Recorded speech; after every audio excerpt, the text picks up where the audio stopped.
আসসালামু আলাইকুম। আমি রিতা। খুশামদিদ আমার একটা বেকার ভ্লগে। সো আজকের ভ্লগটা আমার কাজিনদের নিয়ে।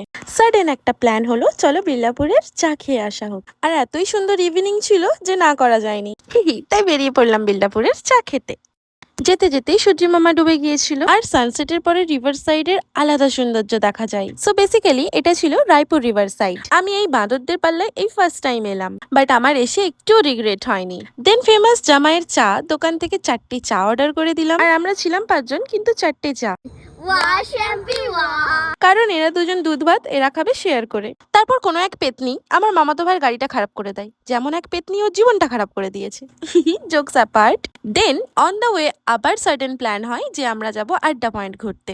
আসলেই এই সার্টেন প্ল্যানগুলোই সাকসেস হয়। এর আগে যে কত প্ল্যানিং অ্যান্ড প্লটিং করেছি বেরোনোর জন্য, একটাও সাকসেস হয়নি। দেন অনেক হোকাস অ্যান্ড ফোকাস করে সবচেয়ে কম দামিগুলো অর্ডার করে দিয়েছি, আর এদিকে আমার ট্যাগ থেকেই সব গেল। যাক, কিন্তু আমরা এনজয় খুব করেছি।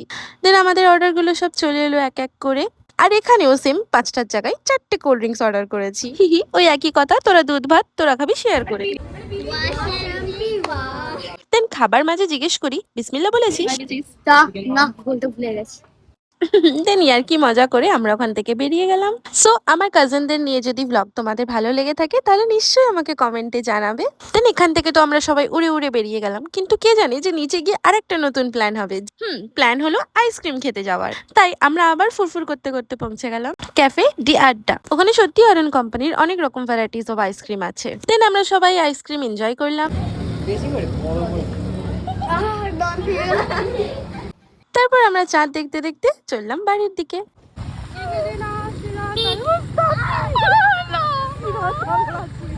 দেন সে এক ট্র্যাজেডি, এক তো রাস্তা গুলিয়ে ফেলেছি, তার উপরে এরকম রাস্তা ধরে ধরে আমাদের যেতে হচ্ছিল। আমার ব্লগটা এই অবধি, ভালো লেগে থাকলে ফলো করে দেবে।